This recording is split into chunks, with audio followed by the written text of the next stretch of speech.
Hello everyone, नमस्कार सभी को। Welcome to translation bureau. आज के इस वीडियो में हम हिंदी टू इंग्लिश ट्रांसलेशन पे ज़्यादा फोकस करेंगे। जैसा कि आपको पता है, मेरी लास्ट की 2 वीडियोस थी आप लोगों ने देखी भी हैं। उसमें मैंने बेसिक्स और लॉन्ग सेंटेंसेस के बारे में समझाया तो था, लेकिन उसमें English to Hindi translation and passages को मैंने एग्जाम्पल के तौर पर लिया था। तो अब इस वीडियो में हम हिंदी टू इंग्लिश ट्रांसलेशन देखेंगे। इसमें मैं बेसिक कॉन्सेप्ट क्लियर करवा दूं पहले, क्योंकि लॉन्ग सेंटेंसेस को हम तभी समझ पाएंगे, तभी उनको टैकल कर पाएंगे अगर हमारा कॉन्सेप्ट क्लियर रहेगा। जो बेसिक कॉन्सेप्ट्स होते हैं वो हमारे क्लियर रहेंगे एंड हमें बेसिक छोटे सेंटेंसेस को हल करना आना चाहिए। उसके बाद ही हम लॉन्ग सेंटेंसेस की तरफ आगे बढ़ सकते हैं। तो इसीलिए मैंने पहले ये वीडियो बनाई है बेसिक्स के बारे में, एंड इसके बाद एक और वीडियो आएगी जिसमें मैं लॉन्ग सेंटेंसेस को एक्सप्लेन करूँगा हिंदी टू इंग्लिश में ही। जैसे मैंने इंग्लिश टू हिंदी के लिए 2 वीडियोस बनाई थी बेसिक्स एंड लॉन्ग सेंटेंसेस के लिए, उसी प्रकार से हिंदी टू इंग्लिश के लिए भी मैं 2 वीडियोस मैंने आप लोगों के लिए बनाई है। एंड आई होप इससे आपको मदद मिलेगी एंड हिंदी टू इंग्लिश के भी सारे डाउट्स आपको क्लियर हो जाएंगे। तो आइए इस बेसिक्स की वीडियो को स्टार्ट करते हैं। अब यहाँ पर हमें एक सेंटेंस दिया है हिंदी का, जिसको हमें इंग्लिश में ट्रांसलेट करना है। अब हम यहाँ देख लेते हैं कि किस प्रकार से हमें अप्रोच करना चाहिए इसको, सबसे पहले बेसिक से एकदम, ताकि हम इसको ट्रांसलेट कर पाएँ। अब सेंटेंस हमें दिया है, कल जो मीटिंग अचानक रद्द हो गई थी उसके कारण हमें अपनी पूरी योजना दोबारा बनानी पड़ी, जिससे काम पूरा होने में अपेक्षा से अधिक समय लग गया। अब इस सेंटेंस में सबसे पहले हम इसके अलग अलग पार्ट्स बना लेंगे।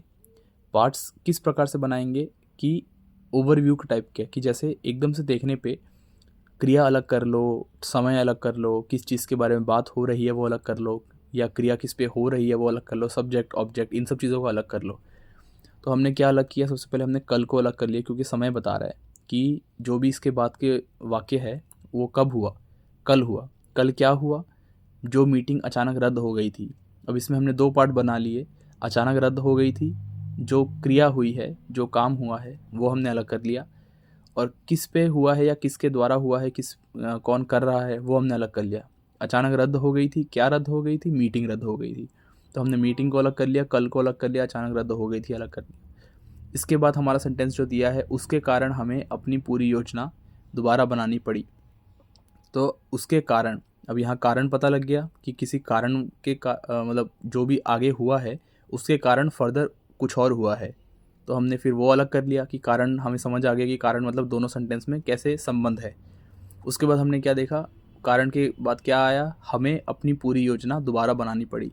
क्रिया वाले पोर्शन को हम अलग कर लेते हैं, दोबारा बनानी पड़ी। क्या दोबारा बनानी पड़ी, हमें अपनी पूरी योजना, ठीक है। इसके बाद लास्ट पार्ट जो है वो है, जिससे काम पूरा होने में अपेक्षा से अधिक समय लग गया। मतलब काम पूरा होने में अपेक्षा से अधिक समय लग गया, क्रिया को हमने अलग कर लिया दोबारा से, अपेक्षा से अधिक समय लग गया किस चीज़ में, काम पूरा होने में। तो इस प्रकार से हमने एक ओवरऑल रफली हमने सेंटेंस को थोड़ा तोड़ दिया, ताकि हमें इसका मीनिंग समझ आ जाए। क्योंकि जब तक आपको किसी भी गिवन सेंटेंस का कोई भी वाक्य जो आपको दिया गया है उसका, जब तक आप उसका भाव, उसका अर्थ पूर्ण तरीके से नहीं समझ सकते, तब तक आप ट्रांसलेट ठीक से नहीं कर पाएंगे।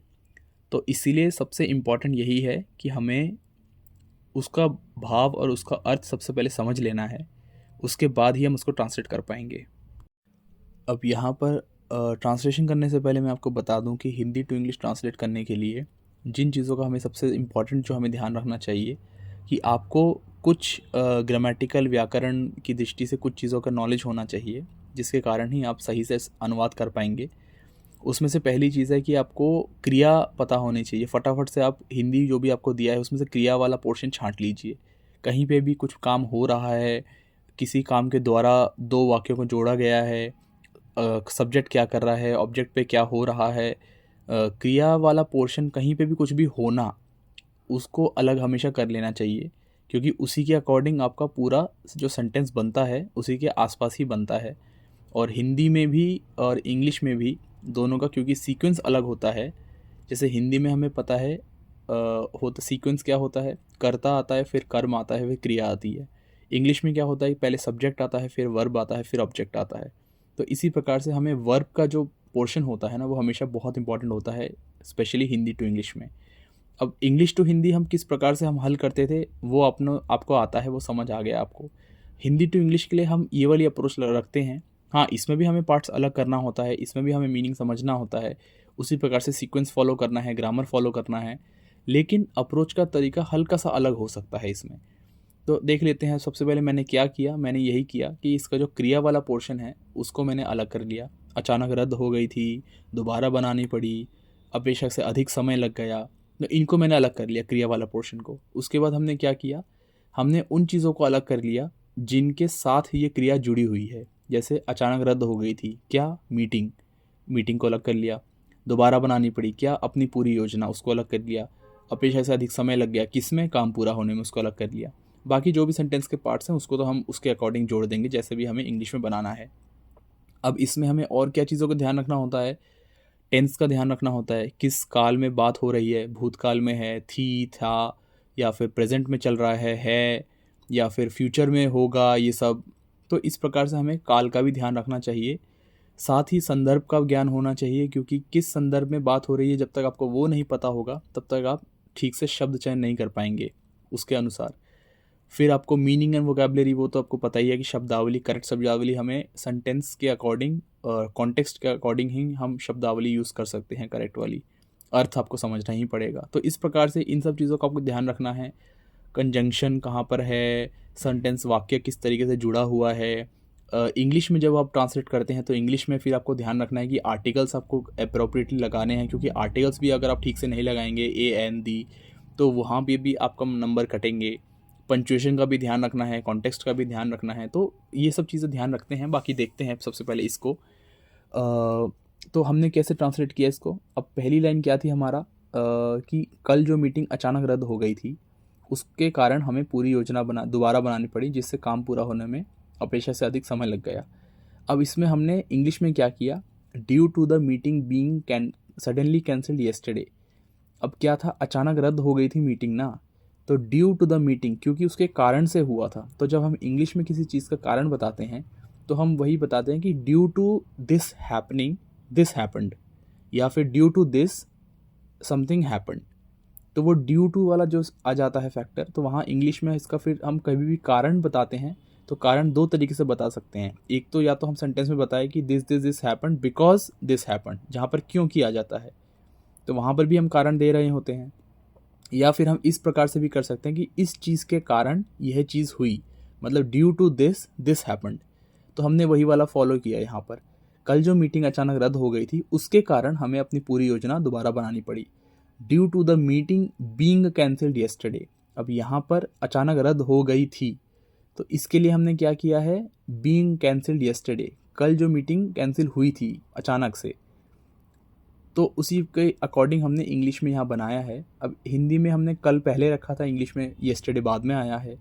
तो वो सब चीज़ें आपको उसका ध्यान होना चाहिए कि इंग्लिश का जो बेसिक सेंटेंस का फॉर्मेशन होता है और हिंदी का जो होता है, उन दोनों को किस प्रकार से हम लिखते हैं। तो उसी प्रकार से हमने ट्रांसलेट किया इसको, due to the meeting being cancelled yesterday. उसके बाद क्या है, हमें अपनी पूरी योजना दोबारा बनानी पड़ी। We had to redraw our entire plan which led to, उसके बाद आखिरी वाला पोर्शन क्या था हमारा, जिससे काम पूरा होने में अपेक्षा से अधिक समय लग गया। ये सेंटेंस को फर्दर खींच रहा है कि इसके बाद इससे और क्या हुआ, इसका परिणाम स्वरूप वो यह हुआ, which led to delay in completion of the work. तो यहाँ पर इस प्रकार से हमने इसका इंग्लिश अनुवाद कर लिया।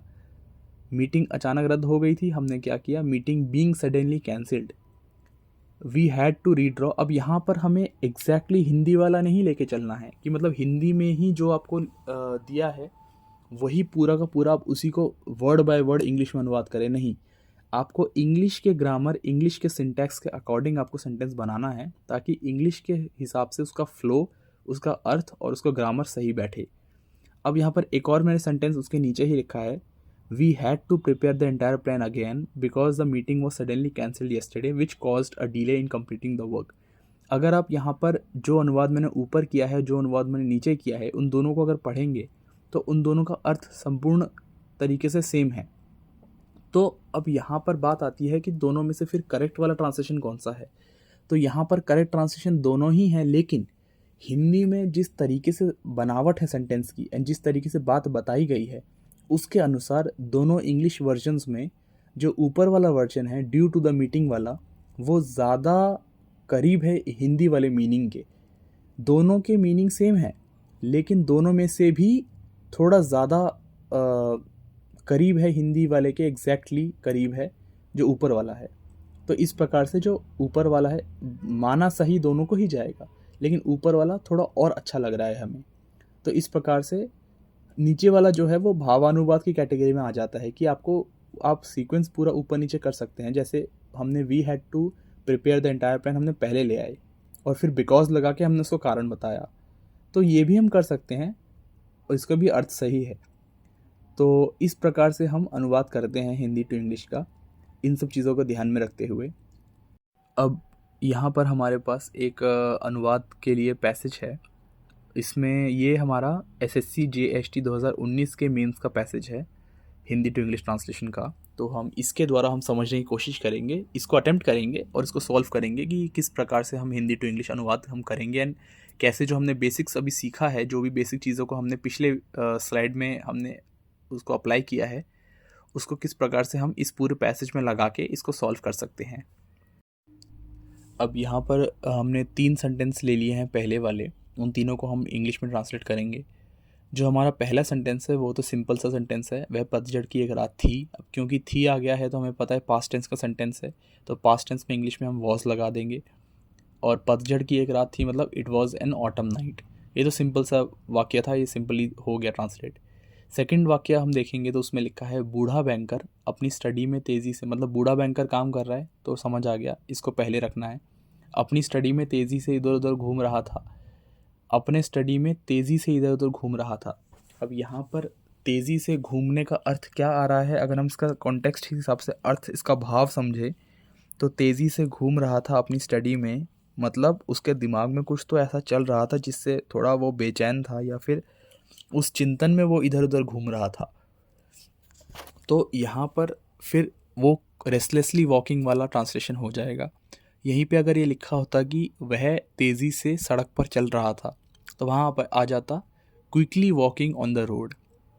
तो इसी प्रकार से संदर्भ के ज्ञान के अनुसार, अर्थ के ज्ञान और भाव के अनुसार हमें शब्द चयन करना है।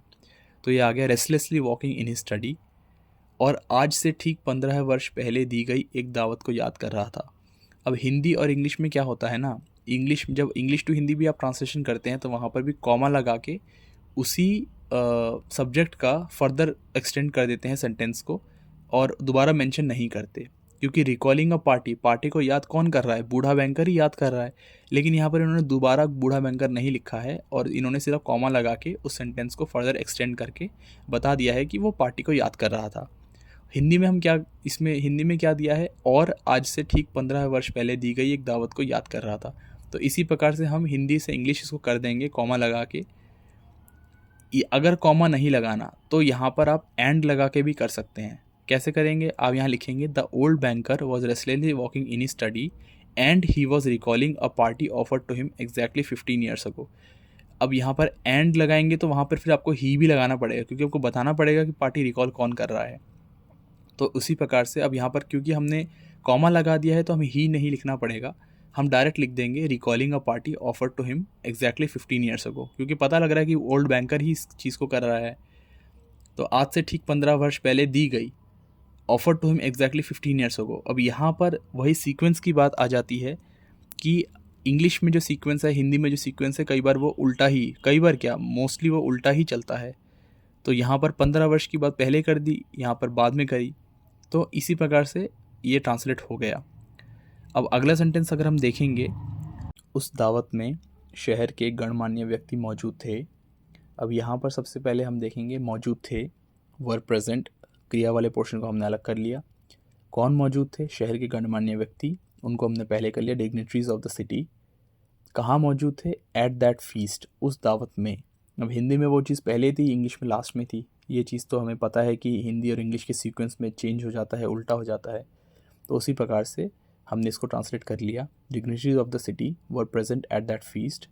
उसके बाद है उस दावत में, फिर से फीस्ट की बात आ गई। अब यहाँ पर आप फीस्ट को एंड में भी रख सकते हैं, आप स्टार्टिंग में भी रख सकते हैं, बट क्योंकि ये सेंटेंस थोड़ा सा लंबा है इसलिए हमने उसको पहले ही रख के उसको कॉमा लगा के हमने बाकी का सेंटेंस लिखा है। एट दैट फीस्ट, उस दावत में, अन्य विषयों के साथ साथ मृत्युदंड पर भी गर्मागर्म बहस हुई थी। There was a heated argument या हीटेड डिबेट, गर्मागर्म बहस मतलब हीटेड डिबेट या heated argument on the death penalty, मृत्युदंड, अलॉन्ग विद अदर टॉपिक्स, अन्य विषयों के साथ साथ। अब यहाँ पर भी अगर आप देखेंगे तो इसका भी सीक्वेंस उल्टा है। हिंदी में हमने अन्य विषय पहले लिखा, मृत्युदंड बाद में लिखा, यहाँ पर death penalty along with other subject topics या सब्जेक्ट्स लिखा।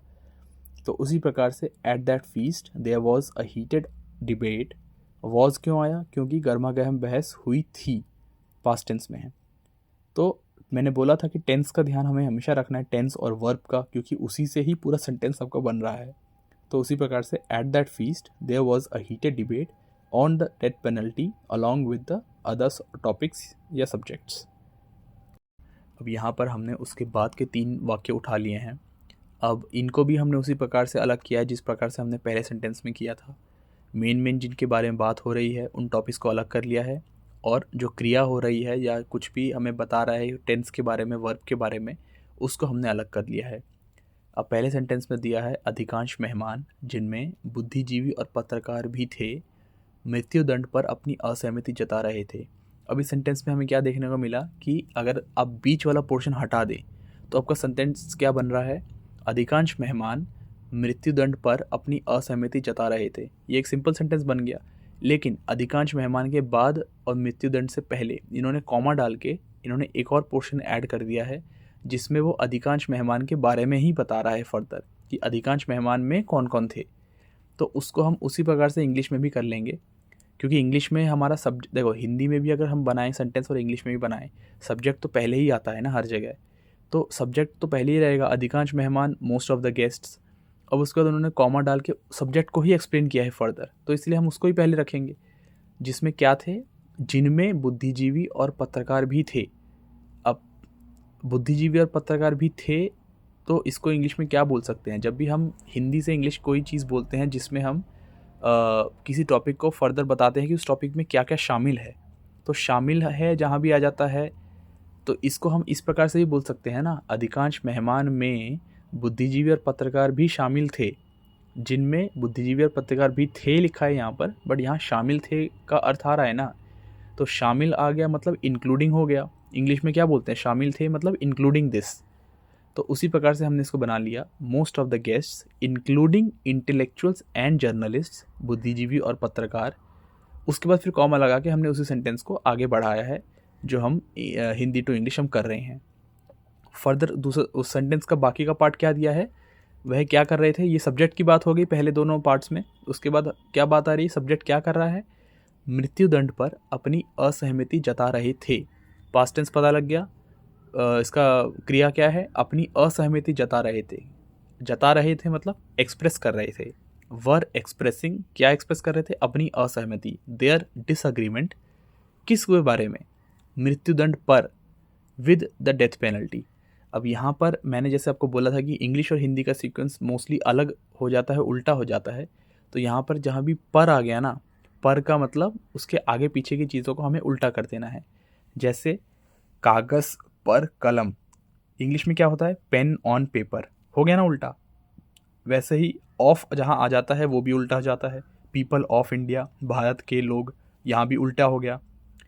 उसी के अनुसार जहाँ भी फॉर आता है या फिर जहाँ भी के लिए आता है, जैसे अरुण के लिए खाना, तो ये क्या हो जाता है इंग्लिश में, फूड फॉर अरुण।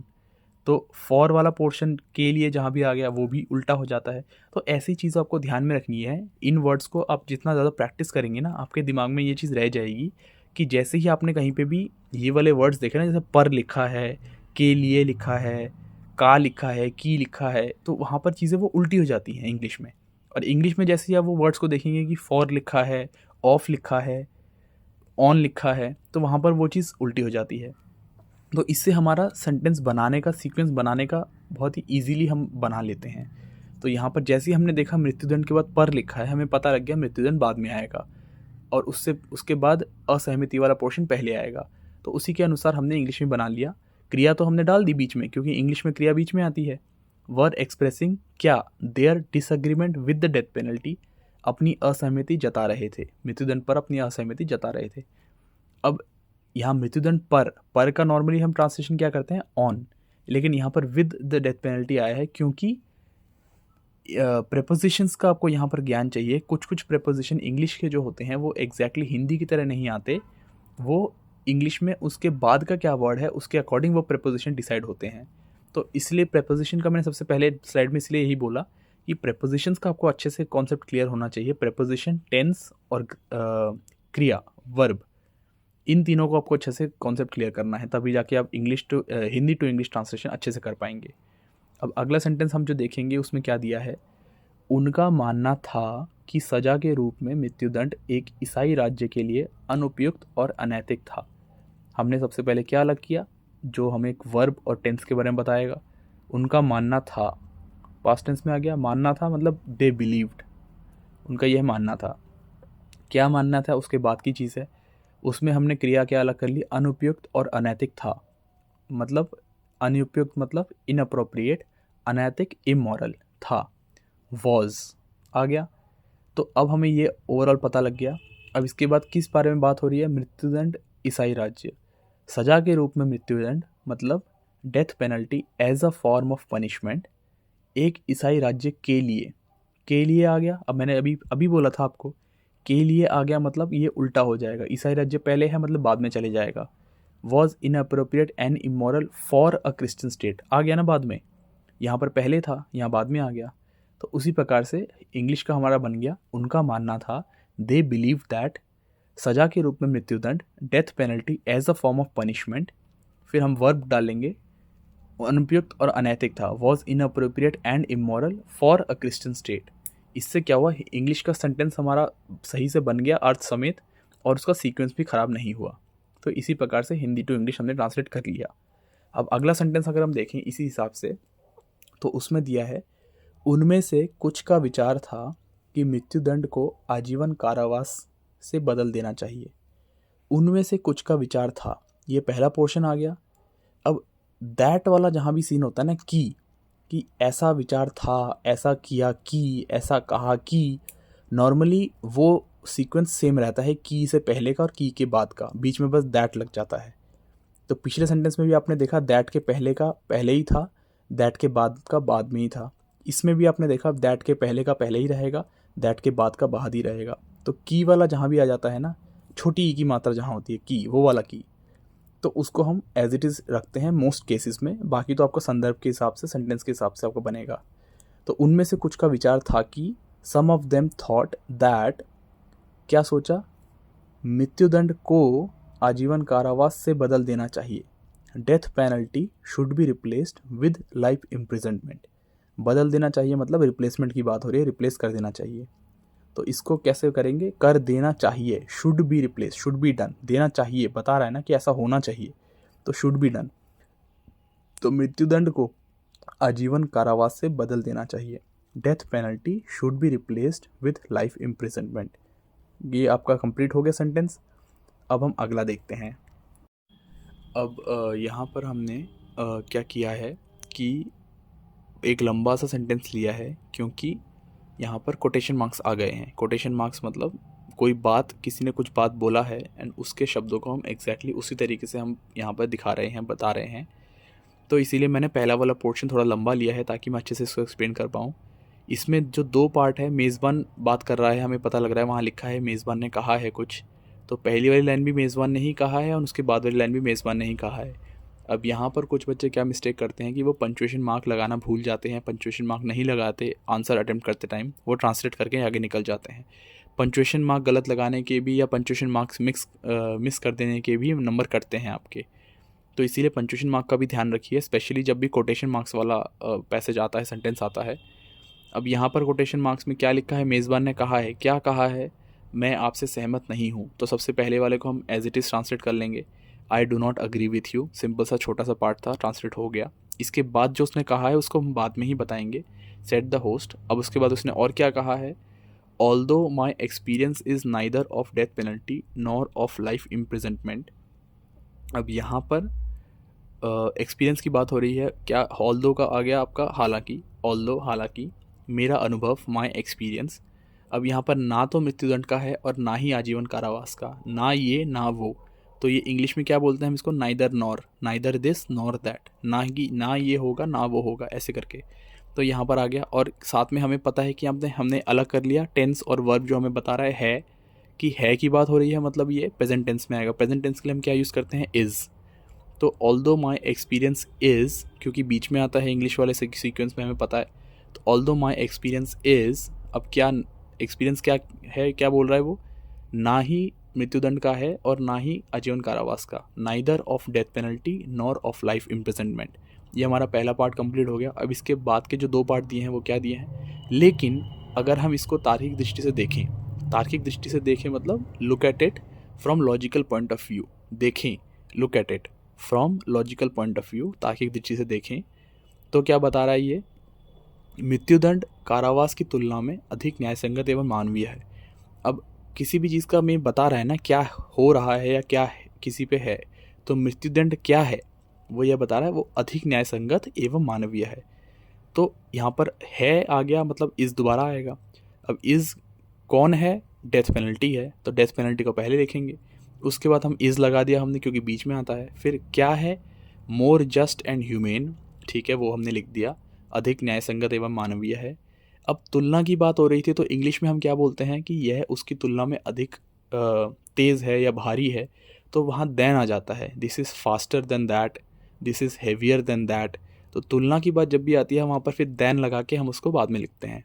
तो इसी प्रकार से हमने यहाँ पर कारावास को, तुलना की बात हो रही थी तो देन लगा के हमने कारावास को लाइफ इम्प्रिजनमेंट बाद में रखा है, आजीवन कारावास। तो इसी प्रकार से death penalty is more just and humane than life imprisonment. ये आपका हिंदी टू इंग्लिश कंप्लीट तरीके से हो गया, जिसमें हमारा ग्रामर भी ठीक है, सीक्वेंस भी ठीक है, अर्थ भी ठीक है। तो इस प्रकार से ये पूरी बात को हमने उसी तरीके से हमने ट्रांसलेट कर लिया है। अब इसके बाद हम अगला सेंटेंस जब हम देखेंगे तो यहाँ पर हमें दिया है, फांसी व्यक्ति की जान तुरंत ले लेती है, आजीवन कारावास उसे किश्तों में मारता है। ये बात मेज़बान ही कह रहा है, इसलिए हमने पहले वाले सेंटेंस में हमने कोटेशन मार्क एंड नहीं किया, क्योंकि उसकी बात ख़त्म नहीं हुई है। जहाँ उसकी बात ख़त्म होगी वहाँ हम कोटेशन मार्क एंड करेंगे। तो इस प्रकार से फांसी व्यक्ति की जान तुरंत ले लेती है, क्रिया हमने अलग कर ली, तुरंत ले लेती है, कौन तुरंत ले लेती है, फांसी, क्या ले लेती है, व्यक्ति की जान। तो इस प्रकार से इसको हम इंग्लिश में करेंगे तो आ जाएगा, hanging takes a person's life instantly.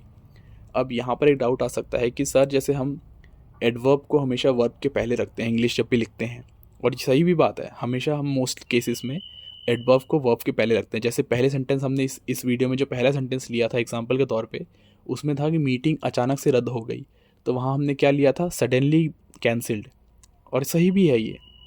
लेकिन यहाँ पर जो हमारा पहला वर्ड है जो हैंगिंग है, अब यहाँ पर अगर हम इंस्टेंटली को पहले रखेंगे तो वो बाकी का पोर्शन सही रहेगा। Instantly takes a person's life, ये भी एकदम सही है, एकदम सही उत्तर, ये अर्थ दे रहा है कि जान तुरंत ले लेती है, instantly takes a person's life.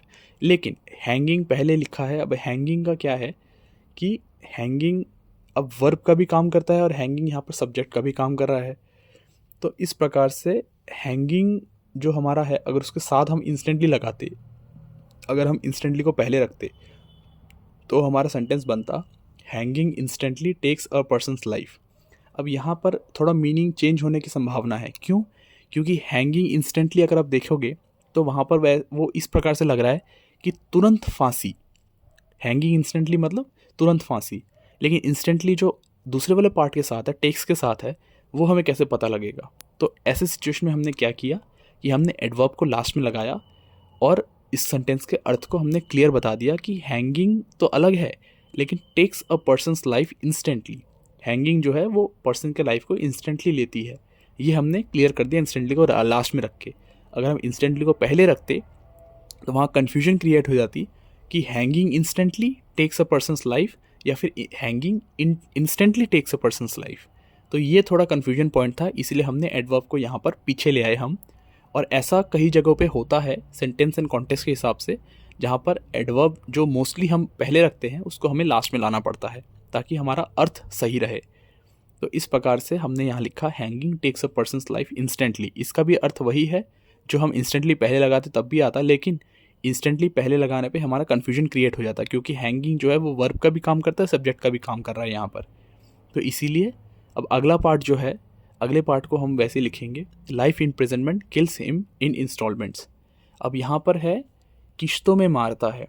अब यहाँ पर एक और चीज़ आप कर सकते थे, आजीवन कारावास उसे किश्तों में मारता है। यहाँ पर भाव क्या बता रहा है हमें, यह बता रहा है कि आजीवन कारावास किश्तों में मारना। किश्तों में मारना मतलब किसी चीज़ को धीरे धीरे मारना, समय के साथ थोड़ा थोड़ा करके मारना। तो इसका भाव ये बना।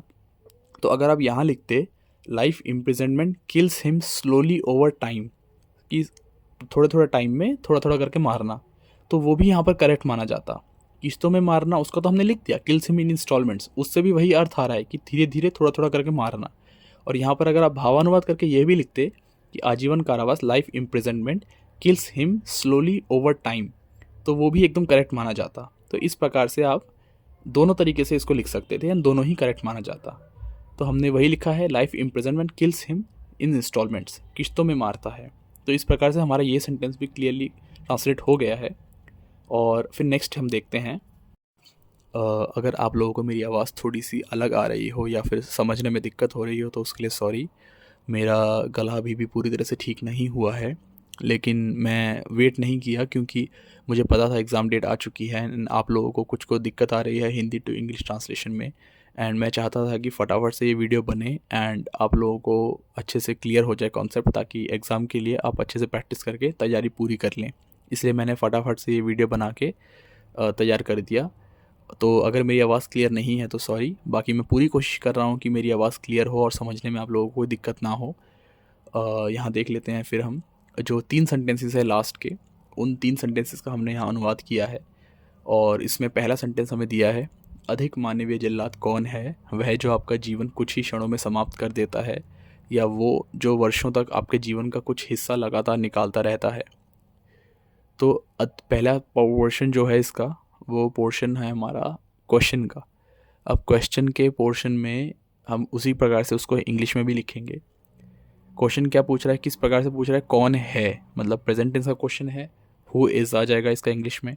अब क्या पूछ रहा है, अधिक मानवीय जल्लाद, द मोर ह्यूमेन एग्जीक्यूशनर।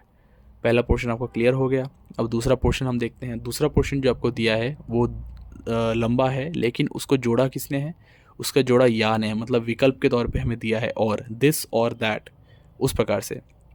तो पहला पोर्शन क्या है, या से पहले वाला।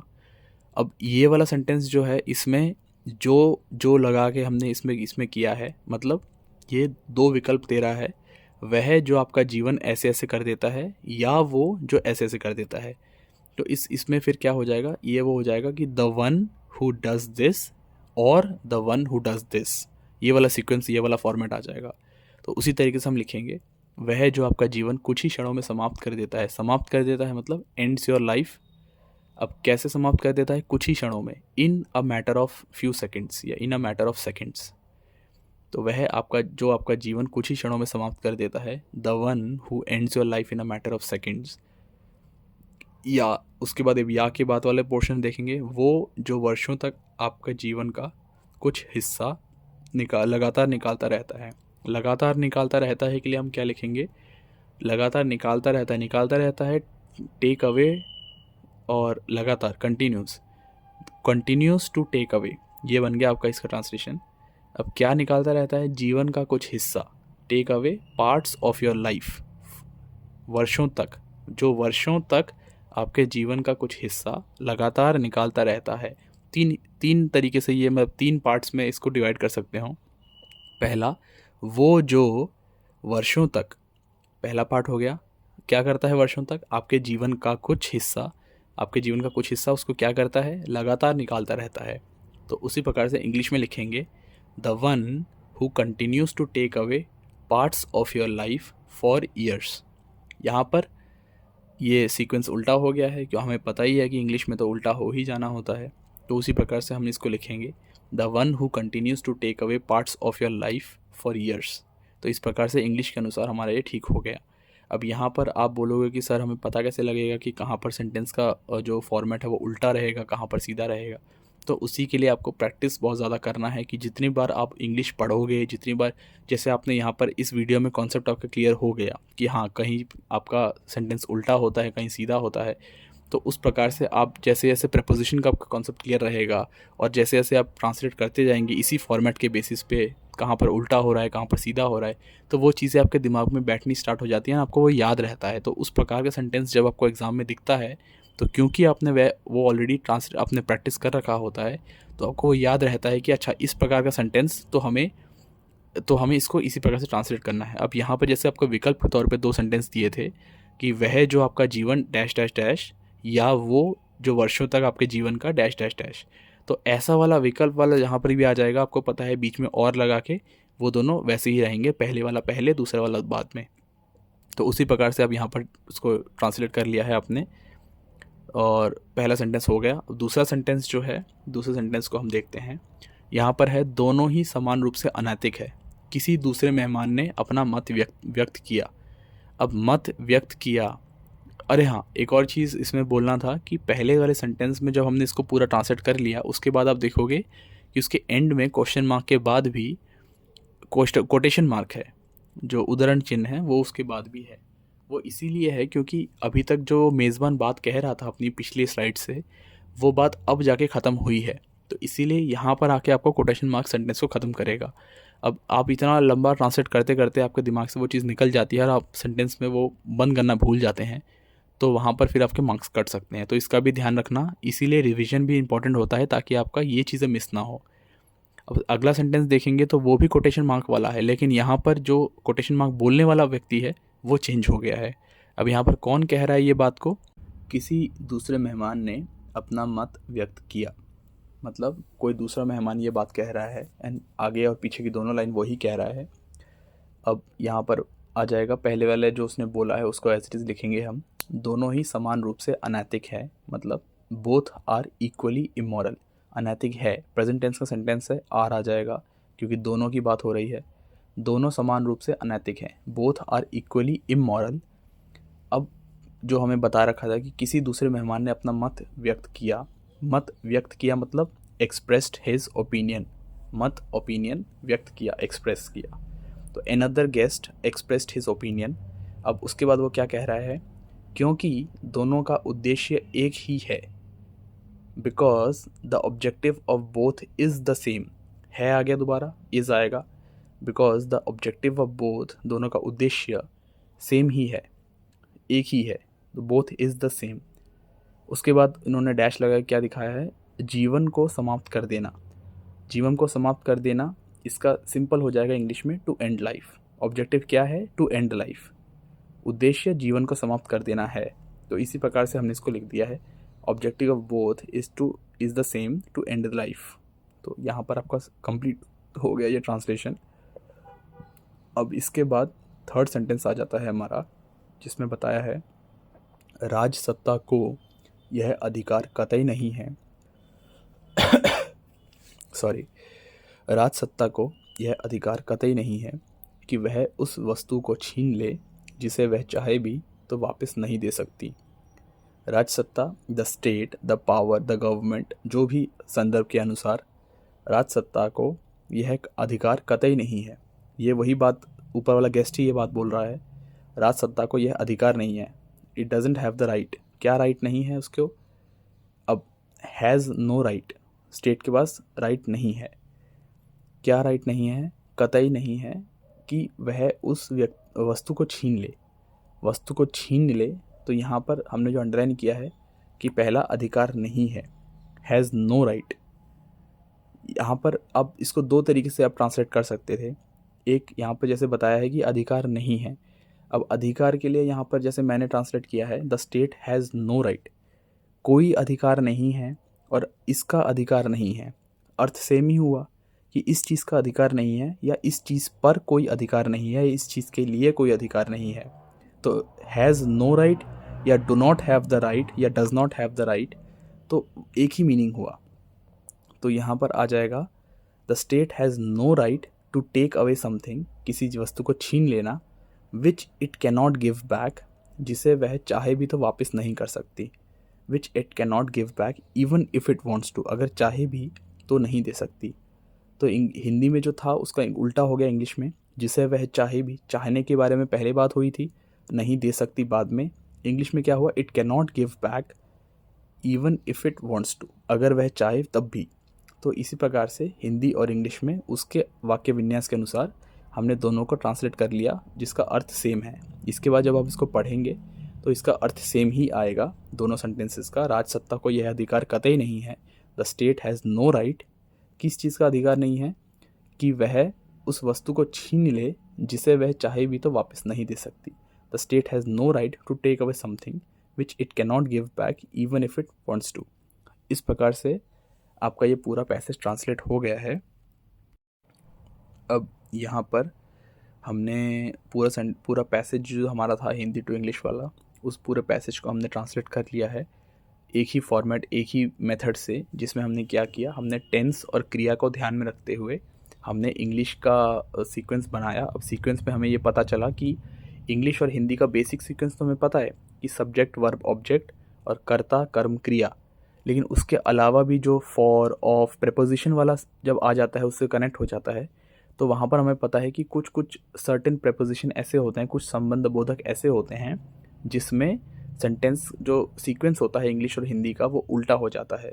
तो उन चीज़ों को ध्यान में रखते हुए, प्रेपोजिशंस को ध्यान में रखते हुए, संबंध बोधक जो होते हैं, टेंस को ध्यान में रखते हुए, वर्ब को ध्यान में रखते हुए, अर्थ को ध्यान में रखते हुए, संदर्भ को ध्यान में रखते हुए हम इसको जब ट्रांसलेट करते हैं एंड उसको जब हम पढ़ते हैं तो हमें पता लगता है कि ये अपने ग्रामर के हिसाब से भी करेक्ट बना है और अर्थ भी इसमें नष्ट नहीं हुआ है। अर्थ जो हिंदी में दिया था हमें, वही अर्थ हमने इंग्लिश में रखा है।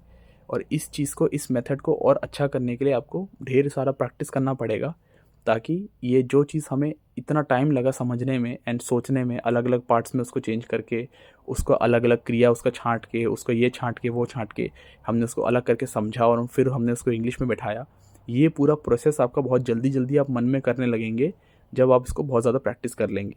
तो इस प्रकार से आपका ये बेसिक अप्रोच रहता है किसी भी हिंदी टू इंग्लिश ट्रांसलेशन में, जहाँ पर आपको इन सब चीज़ों के बारे में ध्यान रख के आपको ट्रांसलेट करना होता है। इस चीज़ के लिए आपका इंग्लिश का ग्रामर का कॉन्सेप्ट बड़ा क्लियर होना ज़रूरी है, क्योंकि इंग्लिश में आप जब सेंटेंस बनाते हैं तो क्योंकि उसका पूरा फॉर्मेट चेंज हो जा रहा है हिंदी के मुकाबले, इसीलिए आपका उसका इंग्लिश का ग्रामर के हिसाब से आपको सेंटेंस ठीक रखना पड़ेगा।